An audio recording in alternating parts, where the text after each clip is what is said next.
Hello everyone. क्या आपकी भी डिलीवरी इस चिलचिलाती गर्मी यानी कि अप्रैल, मई या जून के महीने में होने वाली है? अगर हाँ, तो अभी अपना हॉस्पिटल बैग पैक करना रोक दीजिए, क्योंकि सर्दियों की डिलीवरी और गर्मियों की डिलीवरी के हॉस्पिटल बैग में ज़मीन आसमान का अंतर होता है। यकीन मानिए 90% से ज़्यादा लेडीज़ गर्मियों में जब उनकी डिलीवरी होती है तो हॉस्पिटल बैग को पैक करते समय कुछ ऐसी गलतियां करती हैं जो कि उनको बाद में रियलाइज़ होती हैं। तो आज की वीडियो आपके लिए है। अगर डिलीवरी अप्रैल, मई या जून के महीने में है तो अपने लिए, अपने होने वाले बेबी के लिए क्या क्या चीज़ें हॉस्पिटल बैग में रखना ज़रूरी होता है, ये मैं आपको बताऊंगी। और साथ में वो चीज़ें भी बताऊंगी जो कि मोस्टली लेडीज़ गर्मियों में अपने हॉस्पिटल बैग में रखना भूल जाती हैं। तो चलिए वीडियो स्टार्ट करते हैं। और वीडियो स्टार्ट करने से पहले मुझे कमेंट सेक्शन में बताइए कि आपकी डिलीवरी कौन से महीने में होने वाली है, अप्रैल, मई या जून। तो सबसे पहले हम बात करेंगे मदर्स की, यानी कि आपकी डिलीवरी होने वाली है तो आपके लिए कौन कौन सी चीज़ें ज़रूरी हैं। सबसे पहली चीज़ तो देखिए, ये जो मौसम है ये काफ़ी गर्मी का होता है और इस टाइम पर आपकी डिलीवरी होने वाली है तो आपको अपने हॉस्पिटल बैग में अपने लिए सिंथेटिक या फिर बहुत ज़्यादा फैंसी गाउन रखने की बजाय कॉटन की, जो 100% कॉटन के गाउन्स आते हैं, और स्पेशली वो गाउन्स या फिर वो मैटरनिटी ड्रेस जो कि सामने से जो है ओपन होती हो, जिनमें या तो जिप हो या फिर बटन्स हो, इस तरीके के गाउन्स आपको 2 से 3 अपने लिए रख लेने चाहिए। कॉटन के गाउन्स के अलावा आपको अपने लिए जो ब्रा रखने हैं 2 से 3, जो कि बिल्कुल कॉटन के होने चाहिए, फ्रंट ओपन होने वाले होने चाहिए, ताकि बेबी को फीड भी कराना पड़े तो आप आसानी से उसको ओपन करके बेबी को फीड करा पाएँ। इसके अलावा कुछ केसेस में ऐसा भी होता है कि कुछ लेडीज़ को बहुत ज़्यादा ब्रेस्ट मिल्क बनने लग जाता है, तो इसके लिए आप अपने पास कुछ ब्रेस्ट पैड्स भी रख कर लेके जाएँ, ताकि जो लीकेज होने के चांसेस हैं वो ना हो। दूसरी चीज़, आपकी डिलीवरी होने वाली है तो आप अपने साथ जो है फेस वाइप्स या फेस मिस्ट ज़रूर रखिए। डिलीवरी के बाद आप एकदम से फेस वॉश करने, फेस क्लीन करने नहीं जा पाएंगे, तो बेटर है कि अपने साथ फेस की वाइप्स जो कि थोड़ी ठंडक दें आपके फेस को, जैसे कि एलोवेरा वाइप्स होती है, कुकुम्बर वाइप्स होती हैं, वो रखिए। या फिर फेस मिस्ट भी आजकल आते हैं, इनको ईजिली स्प्रे करके आप थोड़े रिफ्रेश हो सकते हैं, ये आप रख सकते हैं। आप अपने साथ जो है कॉटन के ऐसे थोड़े हैंकी रखिए अपने पास, और आप अपने पास जो है ड्राई शैम्पू भी लेकर जाइए, क्योंकि क्या होता है डिलीवरी के बाद आप एकदम से हेयर वॉश तो नहीं कर पाएंगे और गर्मी का मौसम है, हेयर थोड़े चिपचिप हो जाते हैं। तो आजकल ऐसे शैम्पू आ रहे हैं, ड्राई शैम्पू, जिनको आप हल्का सा से पाउडर की तरह लगाते हैं तो इतना ऑयली आपका स्कैल्प नहीं लगता है। ये कर सकते हैं। अपने साथ आपको कोम्ब रखना है, टूथब्रश रखना है, टूथपेस्ट रखना है, कॉटन के थोड़े हैंकी रखिए, क्लिप्स वगैरह रखिए, ताकि अगर हेयर आपके फेस पर आ रहा है तो आप उनको इसलिए बांध सकते हैं। आपको कॉटन का अपना सर अगर कवर करना है, थोड़ा ठंडा लग रहा है आपको, तो उसके लिए आप वो जो स्कार्फ आते हैं वो भी अपने पास रख सकते हैं। आपको इसके अलावा एक सैनिटाइज़र की बॉटल भी अपने पास ज़रूर रखनी चाहिए। हॉस्पिटल में अवेलेबल होती है, पर फिर भी कई केसेस में ऐसा हो सकता है कि आपके पास नहीं होगी, तो बेटर है अपने हॉस्पिटल बैग में रख कर लेकर जाएं सैनिटाइज़र की बॉटल। उससे क्या होगा कि मान लीजिए डिलीवरी के बाद आपको भी अपने हैंड्स क्लीन करने हैं, कई सारे जर्म्स जो है लग जाते हैं, तो आप भी अपने हैंड्स क्लीन कर सकते हैं। और आपके बेबी से मिलने के लिए, आपसे मिलने के लिए जो लोग आ रहे हैं, उनको भी आप बोल सकते हैं कि आप पहले हैंड सैनिटाइज करें और तभी बेबी को टच करें। नेक्स्ट ज़रूरी चीज़ है मैटरनिटी पैड्स। तो डिलीवरी के बाद आपको ब्लीडिंग होती है तो इसके लिए नॉर्मल पैड्स तो काम में नहीं आएंगे, मैटरनिटी पैड्स आप लेकर जाइए साथ में।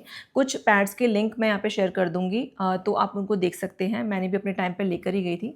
हॉस्पिटल में ये सब चीज़ें अवेलेबल होती हैं, पर कभी कभी उनके चार्जेस काफ़ी ज़्यादा होते हैं, या जो हमें मैटरनिटी पैड्स चाहिए, जो हमें अच्छे लगते हैं, जो हमने जिनका सुना है कि भाई वो अच्छे हैं, वो हॉस्पिटल में हो सकता है अवेलेबल ना हो, तो बेटर होगा कि आप खुद से ही अपना मैटरनिटी जो पैड्स हैं उनका पैकेट लेकर जाइए।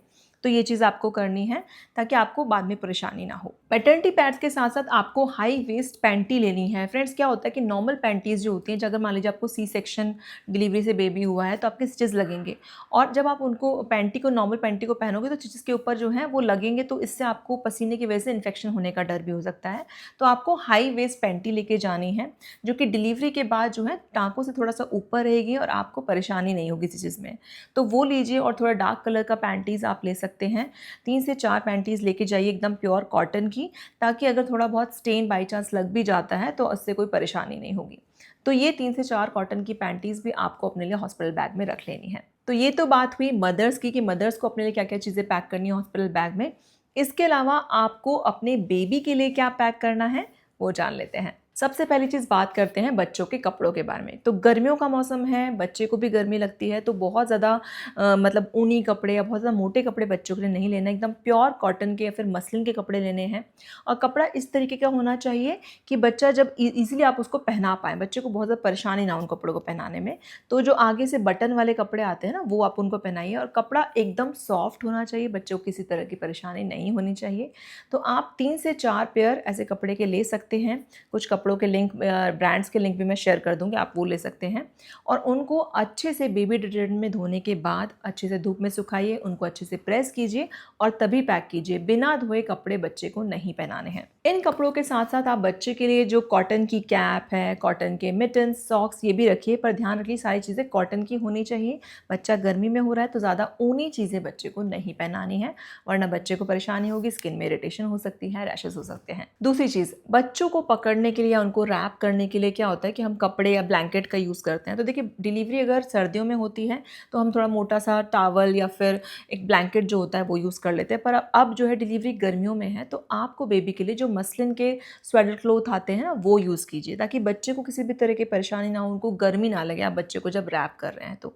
ये जो मलमल के कपड़ा होता है मसलिन का, ये काफ़ी सॉफ्ट होता है और इससे हवा भी आसानी से पार हो जाती है, तो इसलिए बच्चे के लिए काफ़ी कंफर्टेबल रहते हैं। नेक्स्ट चीज़ है बेबी डायपर्स। तो बच्चा जब होगा तो बेबी के लिए डायपर्स अगर आप यूज़ करना चाहते हैं तो न्यूबॉर्न साइज़ की कम से कम 10 से 15 डायपर्स आप लेके जाइए या फिर एक छोटा पैक जो आता है वो लेके जाइए, तो ये आपके काम आएँगे। और अगर आप बेबी को डायपर नहीं पहनाना चाहते हैं तो बेबी के जो लंगोट आते हैं, आजकल रेडीमेड भी आने लग गए हैं, तो वो आप घर में बना के लेके जाना चाहते हैं तो उनका इस्तेमाल कीजिए, उनको भी अच्छे से वॉश करने के बाद ही लेके जाएँ। बेबी को जो भी चीज़ पहनानी है, बेबी के लिए यूज़ करनी है, उनको अच्छे से वॉश ही करें ताकि किसी तरह से बच्चे को कोई इन्फेक्शन लगने का डर ना हो। तो रेडीमेड लंगोट खरीदना चाहते हैं तो वो भी ले सकते हैं, घर में बना या फिर डायपर का यूज़ करना चाहते हैं तो आप वो भी इस्तेमाल कर सकते हैं। नेक्स्ट ज़रूरी चीज़, देखिए जब बच्चा छोटा होता है तो बेबी को, जैसे मान लीजिए बेबी पी करता है या पॉटी करता है, तो क्लीन करने के लिए वैसे तो आप एक कॉटन का जो रोल होता है, पूरा एक बंडल आता है ना कॉटन का, वो अपने पास रखिए कि उसको पानी में डुबोकर और उससे आप बेबी की पॉटी वगैरह क्लीन कर सकते हैं। ये सबसे बेस्ट रहता है छोटे बच्चों के लिए। पर हाँ, अगर आप ये चीज़ नहीं करना चाहते हैं तो आजकल ऐसे वाटर वाइप्स आते हैं जो कि 99% वाटर बेस्ड होते हैं, तो आप वो भी इस्तेमाल कर सकते हैं। तो या तो एक वाइप का पैकेट रख लीजिए या फिर आप एक कॉटन का बंडल आता है जो किसी भी केमिस्ट के शॉप पर आपको ईज़िली मिल जाएगा, वो आपको अपने साथ रखना है। ये बहुत ज़रूरी है, बेबी की पॉटी करेंगे या बेबी के डायपर एरिया को क्लीन करना है तो इसके लिए वो आपके बहुत काम आएगा। इसके अलावा बेबी के डायपर बैग में आप डायपर रैश क्रीम रख सकते हैं और 2 से 3 कॉटन के हैंकी या एक टॉवल रखिए ताकि बच्चे को जब बर्प कराएँ तो बच्चा अगर गंदा भी कर देता है तो वो आपके कपड़े गंदे नहीं होंगे, वो बर्प क्लॉथ जो होता है उस पे बच्चा गंदा करता है। ये चीज़ भी आपको अपने डायपर बैग में रखनी चाहिए। और लास्ट फ्रेंड्स, बेबी को नहलाने के लिए मतलब बेबी के जो स्किन केयर प्रोडक्ट्स हैं वो भी आपको रखने चाहिए, चाहे छोटे-छोटे पैक ही रखिए। तो स्टार्टिंग में बेबी की स्किन बहुत ज़्यादा सेंसिटिव होती है, बच्चों को बहुत जल्दी रैशेज़, दाने हो ही जाते हैं स्टार्टिंग में। तो आपको क्या करना है, ऐसे प्रोडक्ट जैसे सीबामेड वगैरह की किट आप रख सकते हो कि बेबी शैम्पू रख लिया और बेबी वॉश रख लिया आपने। ऐसा नहीं है कि हॉस्पिटल में नहीं मिलेंगे, पर कई बार हॉस्पिटल वाले कोई भी प्रोडक्ट बेबी के लिए यूज़ करते हैं जो कि बेबी को क्या पता सूट ना हो, बेबी की स्किन सेंसिटिव है। तो आप लेकर जाएँगे तो आपसे वो पूछते भी हैं कि आप बेबी के लिए कुछ ऐसा प्रोडक्ट लाए हो या नहीं? तो आप वो दे सकते हो बेबी के लिए ताकि वो उस पर कोई भी ऐसा प्रोडक्ट यूज़ ना करें। या फिर अगर आप हॉस्पिटल से लेना चाहते हैं तो आप वहाँ से भी ले सकते हैं। तो मैंने अपने हॉस्पिटल बैग में ये चीज़ें ऑलरेडी रखी थी, तो आप चाहें तो इसको पहले से ही अपने घर से लेकर जा सकते हैं। अब हम बात करेंगे उन चीज़ों की जो कि अक्सर जो मदर्स हैं या फिर प्रेग्नेंट लेडीज़ हैं वो डिलीवरी के लिए ले जाना भूल जाती हैं। सबसे ज़रूरी चीज़ कि कई बार जो लेडीज़ होती हैं या फिर जो फैमिली मेंबर्स हैं उनके, वो अपने डॉक्यूमेंट्स, जो भी ज़रूरी जो डॉक्यूमेंट्स होते हैं कि जो प्रेगनेंसी टाइम पे अल्ट्रासाउंड हुए, जो भी रिपोर्ट्स हुई हैं या फिर अपने इंश्योरेंस के पेपर्स हैं, ये सब ले जाना भूल जाते हैं। और एंड में जब डिलीवरी होने वाली तो उस टाइम पर हॉस्पिटल वाले जब मांगते हैं कि हमें वो पेपर्स चाहिए, तो उनके पास वो नहीं होते हैं, उसकी वजह से उनको भागना पड़ता है। तो ये सब चीज़ें अगर आप नहीं चाहते हैं तो अपने बैग में सारे जो डॉक्यूमेंट्स हैं, इंश्योरेंस पेपर हैं, ये सब अच्छे से रख लीजिए ताकि एंड मोमेंट पे जैसे ही आपको लेबर पेन होता है तो आप इजीली लेकर जा सकें और आपको कोई परेशानी ना हो। दूसरी चीज़, कई बार ऐसा होता है कि आप अपने हॉस्पिटल बैग में जो मोबाइल का चार्जर होता है, ये सब चीज़ें रखना भूल जाते हैं। ऑब्वियसली फ़ोन की ज़रूरत आजकल बहुत ज़्यादा पड़ती है, किसी को कॉल करना है, कॉन्टैक्ट करना है, तो अपने साथ फ़ोन का चार्जर वगैरह भी ज़रूर रखिए, ये आपके काम आने वाला है। तो फ्रेंड्स, ये थी वो ज़रूरी चीज़ें जो कि अपने हॉस्पिटल बैग में आपको रखनी है अगर आपकी डिलीवरी अप्रैल, मई या जून के महीने में होने वाली है। अभी से अगर करते रहेंगे, जैसे डिलीवरी को अभी 1 महीना बचा है, तो अभी से चीज़ें मंगाना, जैसे बच्चे के लिए डिटर्जेंट, वाइप्स, ये सारी चीज़ें धीरे-धीरे करके स्टार्ट कर दीजिए क्योंकि इसमें भी काफ़ी टाइम लग जाता है। अभी भी आपका कोई सवाल है, कोई क्वेरी है, किसी प्रोडक्ट को लेके आप कुछ पूछना चाहते हैं तो आप मुझे कमेंट बॉक्स में लिखकर पूछ सकते हैं। एंड आई होप ये वीडियो आपके लिए हेल्पफुल रही होगी। इस वीडियो को शेयर कीजिएगा और भी प्रेग्नेंट मॉम्स के साथ जिनकी डिलीवरी अभी जल्दी होने वाली है। मिलते हैं नेक्स्ट वीडियो में। Thank you for watching.